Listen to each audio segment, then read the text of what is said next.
Item ಯಾವುದೇ ಇರಲಿ try ಮಾಡಿ ಆಚಿ ಚಿಕನ್ ಮಸಾಲಾ. ಆಚಿ ಚಿಕನ್ ಮಸಾಲಾ. ಮಹಿಳಾ ಸಬಲೀಕರಣದ ಬಿಲ್ಗೆ ಸೋಲಾಗಿದೆ. ಕಾಂಗ್ರೆಸ್ನವರಿಗೆ ಮಹಿಳೆಯರ ಶಾಪ ತಟ್ಟದೇ ಬಿಡೋದಿಲ್ಲ. ಬೆಂಗಳೂರಿನಲ್ಲಿ ಆರ್ ಅಶೋಕ್ ಮಹಿಳಾ ಮೀಸಲಾತಿ ಮಸೂದೆಗೆ ಸಂಬಂಧಪಟ್ಟಂತೆ ಪ್ರತಿಕ್ರಿಯೆಯನ್ನು ಕೊಟ್ಟಿದ್ದಾರೆ. ಸುದ್ದಿಗೋಷ್ಠಿ ನಡೆಸಿ ಮಾತನಾಡಿರುವಂತಹ ವಿಪಕ್ಷ ನಾಯಕ ಆರ್ ಅಶೋಕ್, ಕಾಂಗ್ರೆಸ್ ಪಕ್ಷಕ್ಕೆ ಮಹಿಳೆಯರ ಶಾಪ ತಟ್ಟದೇ ಬಿಡೋದಿಲ್ಲ. ಮಹಿಳೆಯರ ಕನಸನ್ನು ನುಚ್ಚು ನೂರು ಮಾಡಿದ್ದಾರೆ.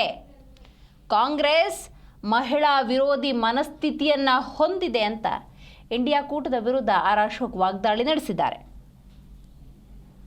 ಅನ್ಯಾಯದ ರಾಜ್ಯದ ಜನತೆಗೆ, ದೇಶದ ಜನತೆಗೆ ತಿಳಿಸುವಂತ ಇದೊಂದು ಪತ್ರಿಕಾ ಸಂದರ್ಶನ ನಂದು. ಇದು ಮಹಿಳಾ ಸಬಲೀಕರಣ ಬಿಲ್ ವಿಫಲ ಆಗಿದ್ದು ಒಂದು ಸಾಮಾನ್ಯ ಘಟನೆ ಅಲ್ಲ, ಸಾಮಾನ್ಯ ವಿಚಾರನೂ ಕೂಡ ಅಲ್ಲ.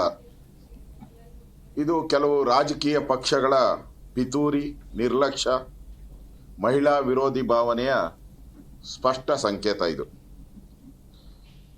ಮಹಿಳೆಯರ ಹಕ್ಕು ಬಗ್ಗೆ ವೇದಿಕೆಯಲ್ಲಿ ಕಳೆದ 60 ವರ್ಷ ಅಧಿಕಾರ ನಡೆಸಿದಂಥ ಕಾಂಗ್ರೆಸ್ ಅವರು ದೊಡ್ಡ ದೊಡ್ಡ ಭಾಷಣಗಳನ್ನು ಮಾಡ್ತಾರೆ,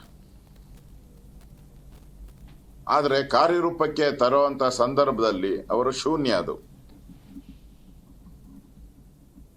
ಮಹಿಳಾ ಬಿಲ್ಗೆ ಬೆಂಬಲ ಕೊಡುವಂತ ಧೈರ್ಯ ಇಲ್ಲ ಅಂತ ಹೇಳಿದ್ಮೇಲೆ ಮಹಿಳೆಯರ ಬಗ್ಗೆ ಮಾತಾಡುವಂತ ಅಧಿಕಾರ ಇಲ್ಲ. ನನ್ಗನ್ಸ್ತತೆ ಕಾಂಗ್ರೆಸ್ಸಿನ ಮಹಿಳಾ ಮೋರ್ಚಾವನ್ನ ಕೂಡಲೇ ರದ್ದು ಮಾಡಿಬಿಡಿ. ನೀವು ಯಾಕೆ ಇಟ್ಕೊಂಡಿದ್ದೀರಾ? ಆ ಮಹಿಳಾ ಅವರು ಮೋರ್ಚಾ ಅಂತಾರೋ ಏನಂತಾರೋ ಘಟಕ ಮಹಿಳಾ ಕಾಂಗ್ರೆಸ್ ಘಟಕವನ್ನ ರದ್ದು ಮಾಡಿಬಿಡಿ. ಇನ್ನೇನಕ್ಕೆ ಅವರು ಪಾಪ ಅವ್ರಿಗೆ ಬಹಳ ಆತುರತೆಯಿಂದ ಕನಸುಗಳು, 100 ಕನಸುಗಳನ್ನ ಕಟ್ಕೊಂಡಿದ್ರು ಅವರೆಲ್ಲ.